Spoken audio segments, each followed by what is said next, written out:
नमस्कार बंधुरा आमी निभा आमार এই ছোট্ট চ্যানেলে তোমাদের অনেক অনেক স্বাগত অনেক অনেক ভালোবাসি। প্রথম যে রেজিন একটা করেছিলাম সেটা ছিল এটাতে কি প্রবলেম ফেস করেছিলাম বা কি সমস্যার সম্মুখীন হয়েছি এই সমস্ত কিছু আমি আগের ভিডিওতে তোমাদের সঙ্গে শেয়ার করেছিলাম। ঠিক সেরকমই আবার আমরা আরেকটা কাজ করব আজকে রেজিনের উপরে, মানে আজকে আমার হবে রেজিনের উপরে দ্বিতীয় কাজ, যেটাও আমি করব এই রঙের ঢাকনাটার উপরে। এটার থেকে একটু সাইজটা বড় আছে, চলো এর উপরে করা যাক দ্বিতীয় রেজিনার। আর এটা করতে গিয়ে আমি কি সমস্যার সম্মুখীন হব বা আগের যে সমস্যাগুলো পেরিয়ে এসেছি আদৌ কি সেগুলো আমি ঠিকঠাকভাবে কাজটা করতে পারছি কিনা সেই সমস্ত কিছু তোমাদের সঙ্গে আজকের ভিডিওতে শেয়ার করব। আর তার সঙ্গে থাকবে 5টা টিপস। তো চলো যাওয়া যাক, কথা না বাড়িয়ে ভিডিওর সাথে সাথে টিপসগুলো তোমাদেরকে দিতে থাকবো। প্রথমে আমি জেসো অ্যাপ্লাই করেছি।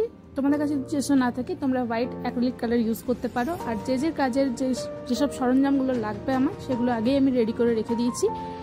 এরপর আমি এখানে কালার করছি। প্রথমে আমি ব্লু কালার করছি। একটা যেরকম সমুদ্রের যেরকম কালার হয় সেরকমের উপর বেস করেই আজকে ভিডিওটা দেখে তোমরা আশা করি বুঝতেই পেরেছো।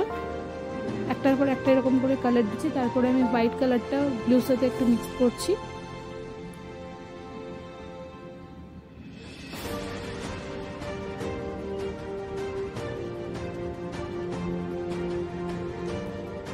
তারপর আমি এখানে সি গ্রিন কালারটা ইউজ করছি।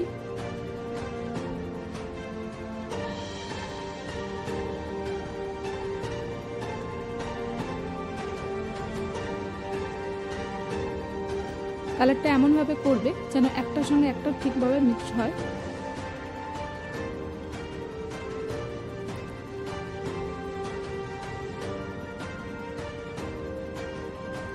এরপর এখানে আমি ফেভিকল গ্লু নিয়েছি। ভালো করে এখানে আমি অ্যাপ্লাই করে দেওয়ার পরে এগুলোতে আমি বালি দিয়ে দিচ্ছি।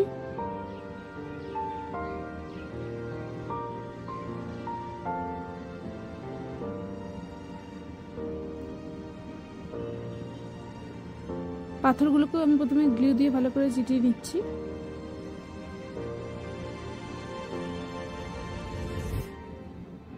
এগুলো হচ্ছে নর্মাল বালিতের মধ্যে যে পাথরগুলো থাকে সেই পাথরগুলোকে আলাদা করে রাখা আছে, কোনোটা বড় কোনোটা ছোট, এইভাবে ইউজ করেছি।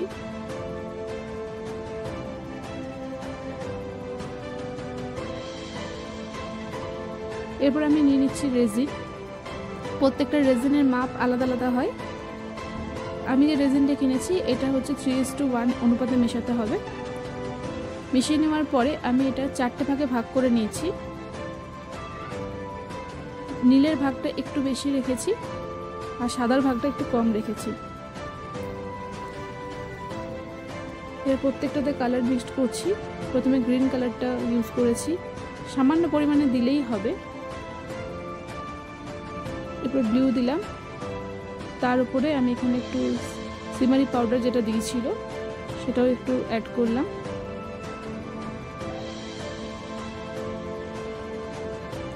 আর আরেকটাতে হোয়াইট মেশাচ্ছি, আরেকটাতে নর্মাল রেজিন গোলা আছে।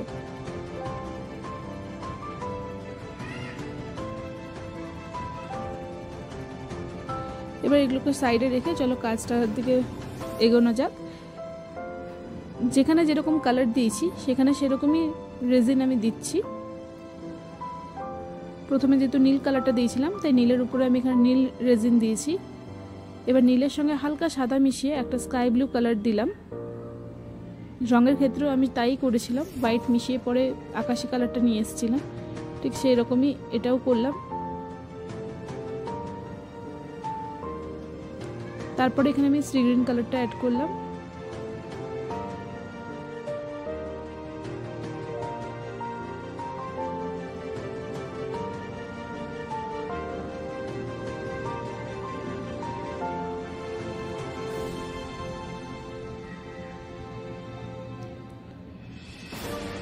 এরপরে বালির ওপরে যে নর্মাল রেজিনটা ছিল সেটা দিয়ে দিলাম।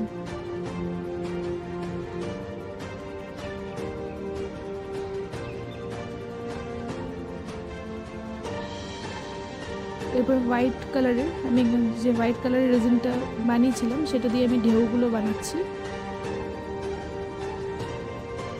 কালারটা যাতে ভালো করে মিক্সড হয়ে যায় তার জন্য আমি এখানে হেয়ার ড্রায়ার ইউজ করেছি। যদি তোমাদের কাছে না থাকে তো তোমরা নর্মাল স্ট্র দিয়েও করতে পারো।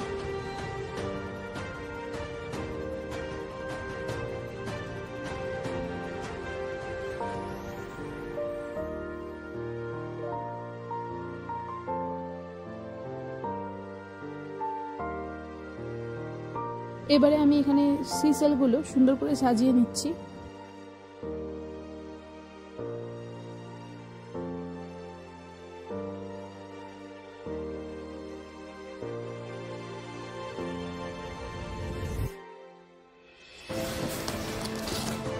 এইটা আমাদের ফাইনাল লুক দাঁড়িয়েছে এইভাবে।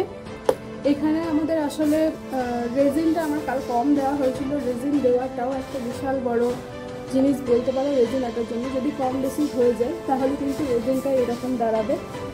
তাই রেজিন করার সময় কোনো রকম কোনো কমিটি চলবে না।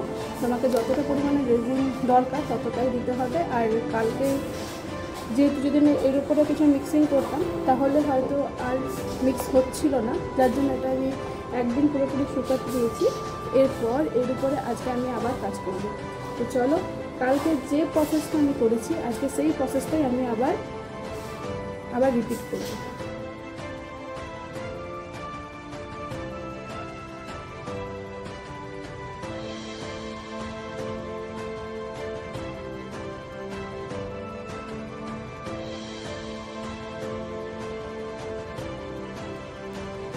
তো এটা হচ্ছে ফাইনাল লুক। এটা দেখতেই পাচ্ছ বেশ সুন্দর লাগছে, কালকের থেকে তো যথেষ্টই সুন্দর লাগছে। আর সাইডটা এখনো কালার দেওয়া হয়নি, আমি সাইডটা কালার দিয়ে সঙ্গে ফাইনাল লুক এটা শেয়ার করবো। আর যে 5টা টিপস তোমাদের দেওয়ার ছিল সেগুলো ঝটপট তোমাদেরকে আমি বলে দিই। নাম্বার 1 হচ্ছে যখন তুমি রেজিনে কাজ করবে তো অতি অবশ্যই যেখানে কাজ করছো সেখানে কোনো প্লাস্টিক জাতীয় জিনিস বিছিয়ে রাখবে, বা যেটা ওয়েস্ট হয়ে গেছে সেই ধরনের কোনো কাপড় বিছিয়ে রাখতে পারো। নাম্বার 2 হচ্ছে যখনই কোনো জায়গাতে রেজিন পড়ে যাবে তখনই সঙ্গে সঙ্গে কাপড় দিয়ে সেটা পরিষ্কার করে নেবে, নয়তো পরবর্তী ক্ষেত্রে সেটা কোনোভাবেই উঠবে না। আর 3 নাম্বার টিপস হচ্ছে রেজিন পরার সময় অতি অবশ্যই রেজিন এক জায়গা থেকে অন্য জায়গায় মুভ করতে যেও না। যেখানে রেজিন ঢালবে সেখানেই সেটা রেখে দেবে। কারণ আমি যেহেতু বাইরে কাজ করি এবং বাইরে আমি সারাক্ষণ রেখে দিতে পারি না, সেহেতু আমার ঘরের ভেতরে রাখতে হয়। তো তার জন্য আমার রেজিনটা কিছুটা ওলট পালট হয়েছে, মানে যেরকমটি দেখিয়েছিলাম সেরকমটি আসেনি।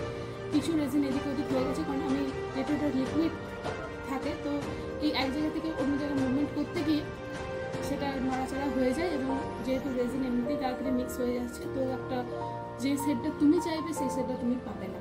নাম্বার 4 হচ্ছে রেজিন হয়ে যাবার পরে অতি অবশ্যই কোনো কিছু ঢাকা দেবে, নয়তো ছোটোখাটো জীবাণু, মাছি, ধুলো যা থাকবে সব কিছু কিন্তু রেজিনের ওপরে বসতে থাকবে।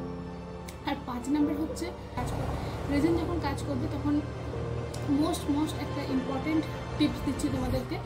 খোলামেলা জায়গাতে কাজ করবে, মানে যেখানে জানলা থাকবে প্রচুর সেরকম জায়গায় কাজ করবে। হাতে কিছু পরে কাজ করবে, প্লাস্টিক হোক বা ব্ল্যাকসোড যাই হোক কিছু একটা পরে কাজ করবে, কারণ রেজিন একটা কেমিক্যাল, খুব যে ভালো জিনিস এমনটা না।